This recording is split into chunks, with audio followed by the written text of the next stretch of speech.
C'est un peu violent. Qui peut croire ça? Qui peut croire une version pareille? Comme quoi, les délinquants sexuels peuvent être partout.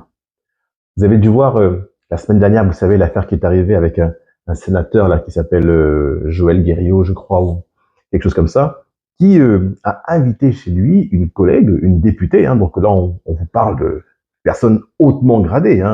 Sénateur, c'est 10-15 000 euros par mois. Enfin voilà, c'est des métiers qui décident de l'avenir vraiment des gens, des villes, de l'environnement, et qui sont au premier regard exempts de tout reproche, des élites, et se rendent compte qu'en fait, ils sont des méthodes de délinquants.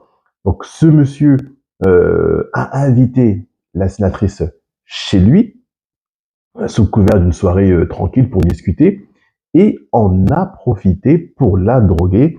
Et vous imaginez bien la suite. Alors, il avait déjà apparemment une attitude particulièrement étrange, des regards insistants. Il touchait, il a même tamisé la lumière. Vous baissez la lumière pour passer un moment agréable, que vraiment plus rien ne peut vous déranger. Mais ce qui est étonnant dans cette histoire, au-delà du fait que il s'est fait avoir parce que il a donné des euphorisants à sa collègue, donc qui peut agir un peu presque comme une drogue du violeur, pour ensuite profiter de sa faiblesse. Elle s'est sentie mal et puis elle a pu se partir et avertir la police. Ils ont découvert qu'elle était droguée, ainsi de suite, à son insu. Et ils ont parti par la suite arrêter le sénateur. Donc, ce qui est assez fou, c'est sa défense. Sa défense parce que on apprend une drôle d'histoire de chat, qu'apparemment il se droguait parce que son chat était malade. Il était dans un état très perturbé, très éprouvé, à la fois à la suite de la campagne, mais aussi pour des raisons personnelles. Vous avez peut-être entendu parler de cette histoire de chat, qui peut-être vous surprend. Nous a fait sourire. Vous a fait sourire, mais beaucoup de Français ont des animaux de compagnie et ils sont attachés. J'en ai aussi, je les adore. Même chose, j'ai 2 chats que j'adore. Et c'est un chat qu'il a depuis 20 ans avec sa femme et ses 5 enfants. Ils y sont très attachés. Et c'est un chat en fin de vie. D'ailleurs, il est mort quelques heures après. Enfin bon, se droguer parce que son chat était malade et même parce que son chat est mort, je veux bien, mais bon, aller se droguer pour ça, je crois savoir qu'il y a des choses un peu plus compliquées que ça dans la vie. Et si des sénateurs, en somme, qui nous gouvernent, sont fragiles au point de se droguer pour la mort présumée de chats ou on ne sait pas quoi, ça interroge sur ce qui nous gouverne d'une certaine manière. Alors il dit que, comme il ne se sentait pas bien, mais il a voulu prendre des euphorisants. Donc des euphorisants pour être en forme, quoi, pour retrouver la vigueur, comme on dit. Alors ça veut dire que demain, vous arrêtez un trafiquant de cannabis dans une cité, dans la rue, et il peut vous dire que c'est pour sa consommation personnelle et c'est pour être un peu plus fort, pour affronter la vie.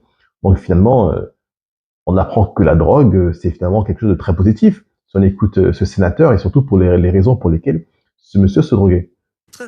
Et il sert 2 verres, et l'un de ces 2 verres, malheureusement, contient au fond cette poudre, et c'est son ami, c'est le verre de Sandrine Josso, qui est venu spécialement ce soir-là à son domicile pour fêter sa victoire. Alors, ce qui est encore plus irrespectueux, j'ai envie de dire, parce que dans sa version, il dit qu'il a utilisé des verres, donc pour sa consommation personnelle, il a mis des euphorisants dessus, des extasies, et que quand il a invité sa collègue, par inadvertance, il lui a servi une coupe de champagne dans le même verre qu'il a utilisé la veille. Donc déjà, c'est un manque de respect parce que tu sers une collègue dans un verre qui est sale. Parce qu'en fait, c'est-à-dire qu'en fait, même s'il n'y avait pas de drogue, tu prends le verre de la veille, je te sers, j'ai bu, Covid, machin, je te redonne le verre. Donc il y a un vrai manque de respect. Et ensuite, voilà, il nous invente une histoire à dormir debout. Ce que j'ai bien aimé, c'est la réaction du journaliste qui a dit « Qui peut croire ça? Qui peut croire une version pareille? Qui peut croire ça? Qui peut croire une telle version ?» Donc, je crois que le sénateur s'enfonce davantage dans cette affaire et surtout que il serait temps que, même s'ils sont haut gradés, mais qu'ils soient des justiciables comme tout le monde et qu'à un moment donné, ils en payent le prix.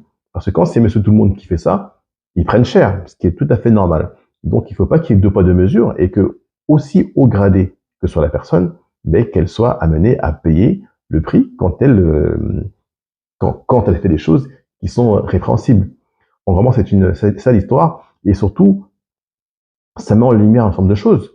Parce que je pense que ce genre de personnes, alors pas forcément lui en l'occurrence, mais peut-être des collègues à lui, c'est pas une première. Hein. Tu sens que c'est des choses qu'ils font parce qu'il a dit que c'était même des collègues qui ont passé la drogue et que du haut de de leur pouvoir, de leur poste, ils doivent se permettre de faire des choses. Et les gens ayant peur d'eux, de leur force, de leur pouvoir, le poste qu'ils ont, en fait, n'osent rien dire et se taisent. Mais voilà, on sent qu'ils sont habitués, ces gens-là, à faire ce genre de choses. Donc, monsieur le sénateur, mais j'espère qu'il va falloir en payer le prix à un moment donné et ne plus être dans l'impunité. Toute personne est injusticiable comme les autres.